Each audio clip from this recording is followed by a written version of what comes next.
যারা আমরা দেশে থাকি সবাই অলস প্রকৃতির, এবং আমি নিজেও একজন অলস প্রকৃতি আসছিলাম। কিন্তু বাইরে আসার পরে দেখা গেছে যে এই অলসতাটা থাকে না, কেরা থাকে না। আর আমাদের দেশে কিসের জন্য মনে হয় যে অলসতা হয়, আমি আপনাদের বলবো। কিন্তু অনেক বন্ধুবান্ধব পাইবা, অনেক ছোটোবেলার বন্ধুবান্ধব, হারা বন্ধুবান্ধব, মানে সব কিছু আমাদের চিন্তাধারা হচ্ছে মানে ফ্যামিলি চলতেছে, কোনো বাসা ভাড়া লাগে না, এভরিথিং চলতেছে, এত আমাদের কোনো টেনশন নেই। মনে হয় যে বাবা ভাই যে রুজি করে চলতেছে, কোনো রকম বায়ু চললেও মনে হয় যে আমরা একটা শান্তি পাই, বিভিন্নখানে যেতে পাই, আমরা ছোটোখাটো একটা শখ পূরণ করতে পারি। বিদেশে আইলে দেখা গেছে তোমার এই রেন্ট সেই রেন্ট, এটা করতে হইব এটা করতে হইব, মানে তোমার একটার পর একটা মনে হয় যে লাগে আছে। এই যে একটা জিনিস মানে বিদেশে, এটা হচ্ছে মানে পজিটিভ দিক। ইভেন হচ্ছে বিদেশের যে মনে হয় যে টাইম টু টাইম যে ওয়ার্ক আছে এটা করতে হবে, কেন টাইমিং ম্যানেজমেন্টটা খুবই দারুণভাবে প্ল্যান করা হয়েছে। কিসের জন্য প্ল্যান করা হয়েছে? কারণ হয়েছে এখন দেখুন, আমরা একটা দেশে একটা নতুন একটা জীবন মনে হয় যে আসছিল, এখন আর নতুন আরেকটা জীবন, দেশ হচ্ছে প্রথম পর্ব, এখন বিদেশে আইলে পরে সেকেন্ড পর্ব, নতুন করে নিজের পরিচয় হওয়া দরকার। যার কারণে আমরা এই যে এতদিন কাজ না করার কারণে আমরা মনে হচ্ছে এগুলো ডিউ আছে, যেমন একটা দোকানে বাকি খাই দেয় যে ডিউ আছে না, এই ডিউটা মনে হচ্ছে এখনও রয়ে গেছে। তোমারও সময়ের ক্ষেত্রে ক্ষেত্রে যে এটা হচ্ছে টাকার হিসাব আর এটা হচ্ছে সময়ের হিসাব, সময়ের কিছু কিছু জিনিস আমাদের মধ্যে ডিউ থাকে। তো ডিউটা কিতা, এই সময় আমরা যতটুকু সময় 5 বছর 10 বছর মনে হচ্ছে কাজ না করে যে সময়টারে মনে হয় যে পার করছি, এটা একটা ডিউ থেকে আছে। যার ফলে আমরা এসে নতুন আবার শুরু করি, নতুন করে শুরু করাতে আমাদের দেখা গেছে যে এখানে প্রচুর পরিশ্রম করতে হয়, নিজের বালা পজিশনে নিতে হয়, নিজের সব কিছুতে মনে হয় যে বেটার রাখতে হয়, এভরিথিং করতে হয়। এই যে একটা ব্যাপার স্যাপার আছে না, এই জিনিসটা আমাদের মধ্যে মনে হয় যে এখানে এসে কাজ করে করতে হয়। অনেক চিন্তাধারা, কাজ আর ঘুম আর কাজ, ঠিক আছে।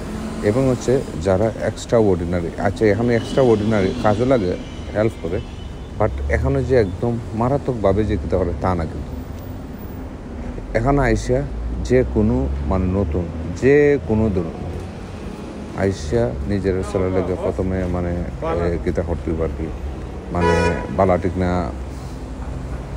চেঞ্জ করতে হইব।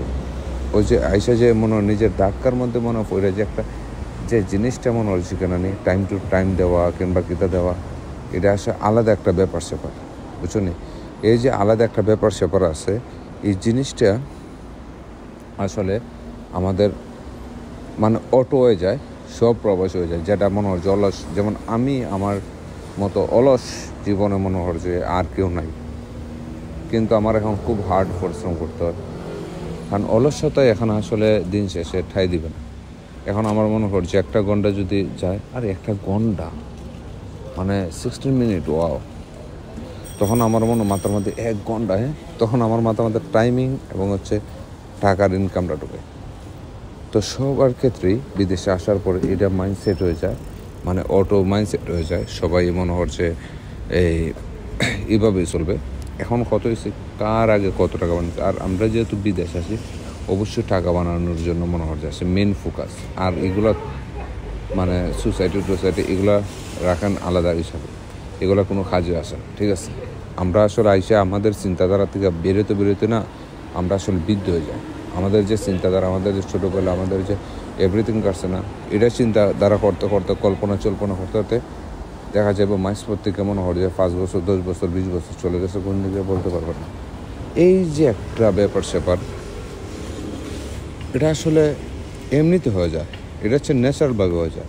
আপনি যতই ট্রাই করেন না নিজের প্রিভিয়াস মনে হয় যে এই স্মৃতিগুলো বললে লাগে, কিন্তু বলতে পারবে না। কিসের জন্য বলতে পারবে না? কারণ হচ্ছে এইগুলাই আপনাকে একটা সুখ দেবে, একটা আলোর মতো জ্বলে উঠবে। আপনার ফ্যামিলি, ফ্রেন্ড সার্কেল কিংবা ঘোরাফেরা যাই হোক না কেন, আপনাদের school life, college life, university life, everything আপনার একটা সুন্দর একটা মানে মোহর মধ্যে থাকবেন। আর এই মোহর থেকে বাড়িতে বাড়িতে দেখবেন আপনি বুড়ো হয়ে গেছেন। ঠিক আছে, এই যে বিদেশে একটা লাইফ, আসলে বিদেশে আমরা যতটুকু মানে বুঝি অতটুকু আসলে না, চাকচক্যময়, ঠিক আছে, কিন্তু আসলে সবার জন্য না এই জিনিসটা। লাইফ স্টাইল বলা কিংবা এখন অনেকে বলতে পারে কিসের জন্য তাহলে আপনি গেছেন। আসলে আমি একটা মোহ আসছিলাম যে বিদেশ যাই, অনেক কিছু, আসলে এভরিথিং কোনো কিছু না ব্রো। কারণ এই যে এখানে আসার পর যে টাকা, একটা যে টাকার মেশিন, না তোমার পরিবেশের সাথে যাইব, না তোমার ফুডের সাথে যাইব, না তোমার কাপড় সুপড়ের সাথে যাইব, কোনো কিছুর সাথে যাইব না। তার জন্য আস্তে আস্তে আস্তে আস্তে তাদের সাথে মিশাইতে না, দেখবা যে তোমার লাইফই শেষ। মানে কোনো সময় মিশাতে পারবে না 100%, আবার মিশাতে যাইয়া শেষ পর্যন্ত দেখবে যে লাইফই শেষ। এত আমি মনে করি বিদেশ থেকে আসার পরে যেভাবে মনে হচ্ছে পরিপাটি সুন্দর করে থাকতে পারে, এভাবে থাকা দরকার নাই অন্য কিছু নেওয়ার। কারণ আমাদের শিক্ষার বয়সটাই আসলো ছোটোর থেকে মনে হয় যে এই 18 বছর এনাফ, এত কোনো দরকার নেই। তবে এখন অনেক রঙিন অনেক কিছু মনে করছে আছে, যা মানে এক্সপ্লেন করার মতো না। এন রঙিন, আসলে লাইফটাই রঙিন। এখনও হারিয়ে যাবেন। ব্ল্যাক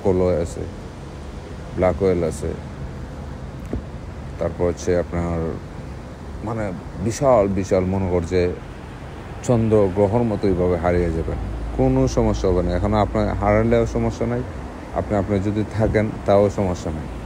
এটা হচ্ছে আপনাদের মানে নিজের একান্তভাবে একটা মানে ডিসিশন। এখানে আসলে সবাই সবার মনে হচ্ছে লাইফ সেটেল করার জন্য আসে। আর লাইফ সেটেল মানে আসলে একটা সময় গিয়ে ফ্যাক্ট করে না যে মানে